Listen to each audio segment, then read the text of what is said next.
اور اس کو پتہ ہے کس کو کیا دینا ہے اور اس کو وہ بہم پہنچا رہا ہے۔ انسان کو طرح طرح کے کھانے چاہیے، ایک کھانے سے یہ اکتا جاتا ہے۔ بھینس تو سویر شام دوپہر وہ چارہ ہی کھاتی ہے، کبھی اس نے کہا کہ کوئی ناشتہ تبدیل کر دو، سر جھکائے ہوئے وہ صبح بھی وہ کھا رہی ہوتی ہے، شام کو بھی وہ کھا رہی ہوتی ہے۔ لیکن انسان ہے وہ ایک چیز 2 دفعہ کھائے تو وہ کہتا ہے یہ تو صبح بھی لی تھی۔ سواد کری آئے جامع تغیر بھی ضروری ہے، کوئی رت ہو عمر بھر اچھی نہیں لگتی۔ اس کی طبیعت میں تنوع ہے، کبھی کہتا ہے کہ مجھے کھانے کے لیے میٹھا چاہیے، کبھی کہتا ہے مجھے نمکین چاہیے، کبھی کہتا ہے چٹکارے دار چاہیے، کبھی لحمیات کی آرزو ہوتی ہے، کبھی سبزیوں کی طرف اس کا دل مائل ہوتا ہے، کبھی کہتا ہے کہ نہیں آج میں نے یہ لینا ہے، آج میں نے وہ لینا ہے، اور میرے اللہ نے اس کے لیے سارے انتظام کر رکھے ہیں۔ اللہ اکبر۔ اور جس کو ایک چاہیے اس کو ایک ہی دے رہا ہے، اور جس کو جتنا چاہیے اس کو اتنا دے رہا ہے۔ ہمیں تو ہنڈیا کے لیے آدھا کلو یا 1 پاؤ گوشت چاہیے ہوتا ہے، لیکن شیر کو میں نے افریقہ کے اندر لائیو ناشتے کرتے دیکھا ہے، اور وہ پورا ہرن جو ہے وہ ہڑپ کر جاتا ہے، اللہ روز اسے دیتا ہے۔ ہنس ایک پرندہ ہے، وہ سچے موتی کھاتا ہے، اور سچے موتی پنساری سے آپ لینے جائیں تو تولوں ماشوں میں ملیں، اور وہ بھی لاکھوں روپے میں، اور وہ بھی تیقن سے آپ نہیں کہہ سکتے کہ اس میں 2 نمبری تو نہیں ہے، یہ واقعتاً صحیح ہے، چونکہ آج کل تو یہ چیزیں چلتی ہیں، لیکن اس کو پیٹ بھر کے چاہیے ہوتے ہیں صبح شام دوپہر۔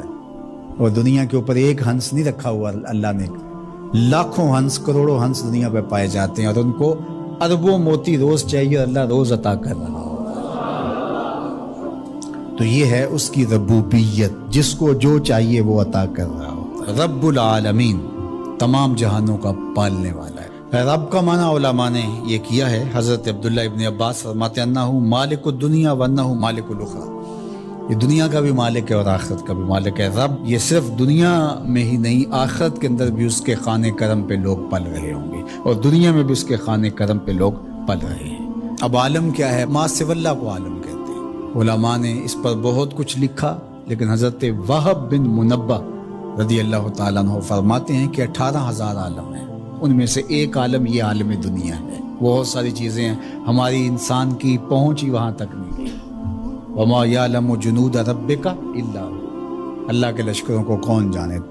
اللہ، وہی جانتا ہے اس نے کیا کیا پیدا کیا۔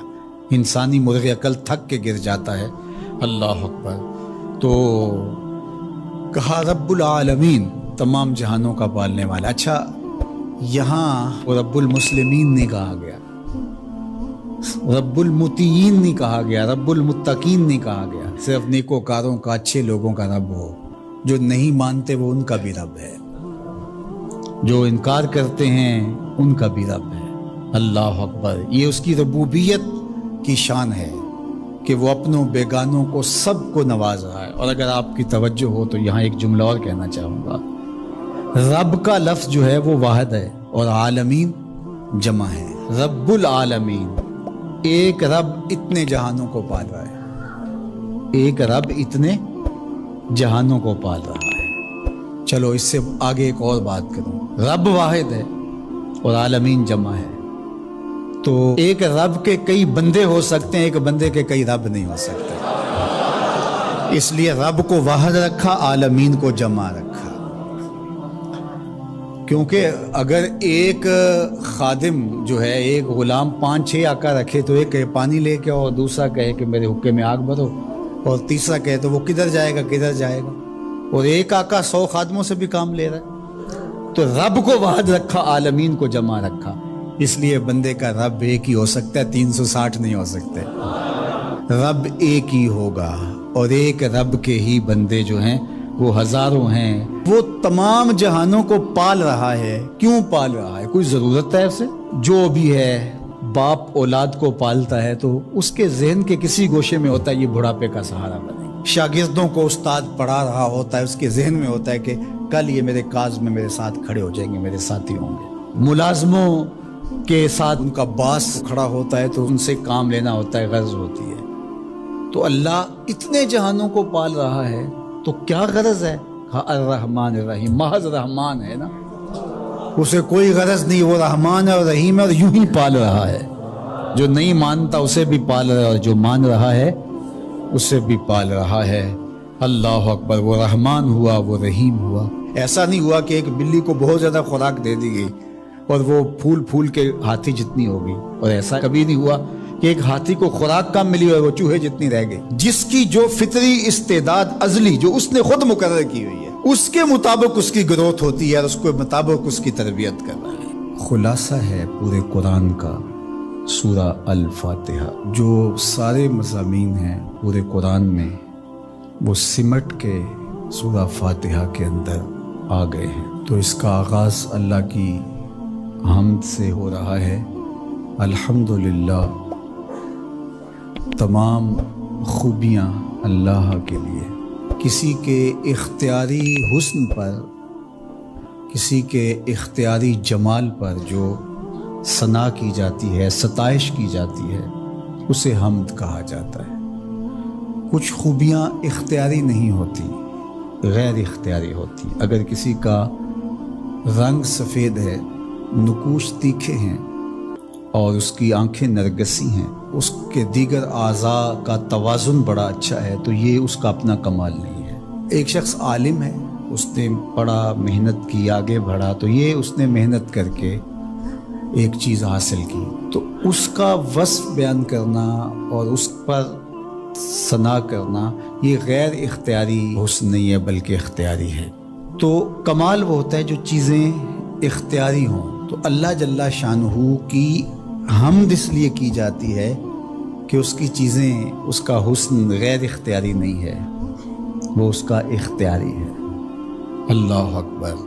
تو کسی کے اختیاری حسن پر تعریف حمد کہلاتی ہے، اور اگر وہ نعمت کے مقابلے میں ہو تو وہ حمد شکر کہلاتی ہے، اور اگر نعمت کے مقابلے میں نہ ہو تو اس کو حمد کہا جاتا ہے۔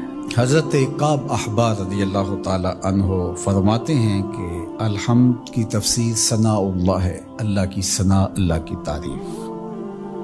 اور حضرت ضحاک بن مزاحم نے اس کا ترجمہ کیا ہے الحمدللہ رداء الرحمن، یہ رحمان کی چادر ہے۔ جس طرح چادر زینت دیتی ہے اور وقار کی علامت ہوتی ہے، اور اہل عرب کندھے کے اوپر چادر ڈال کر کے جو ہے وہ ایک خاص ان کی حیت ہوتی ہے۔ یہاں گرمی سردی سے بچاؤ کے لیے چادر لی جاتی ہے، لیکن عرب میں چادر جو ہے وہ زینت کے لیے لی جاتی ہے، اور وہ آپ نے دیکھا ہوگا کہ عرب علماء یہاں کندھے پہ چادر رکھتے ہیں، تو وہ زینت کے لیے ہوتی ہے، ضرورت کے لیے نہیں ہوتی۔ تو اس لیے یہاں جو رداء الرحمن کہا گیا ہے، تو الحمد رحمان کی زینت ہے، وقار کی چادر ہے۔ ثنا کی جتنی بھی قسمیں اور جتنی بھی صورتیں ہیں وہ اللہ کے لیے، وہ ڈائریکٹ تعریف کی جائے تب بھی اللہ کی، انڈائریکٹ تعریف کی جائے پھر بھی اللہ کی ہے۔ یعنی پھول کو کہا جائے کیا خوب پھول ہے تو پھر بھی اللہ کی تعریف، اور کہا جائے سبحان اللہ پھول کو دیکھ کر پھر بھی اللہ کی تعریف، پاکیزگی اللہ کی بولی جا رہی ہے۔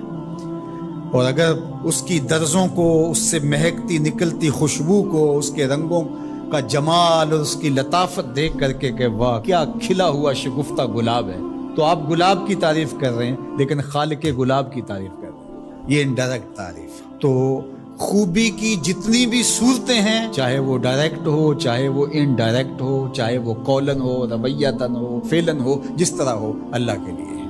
اس کی تم کیوں خوبیاں بیان نہیں کرو گے؟ الحمدللہ رب العالمین، وہ تمام جہانوں کو پالنے والا۔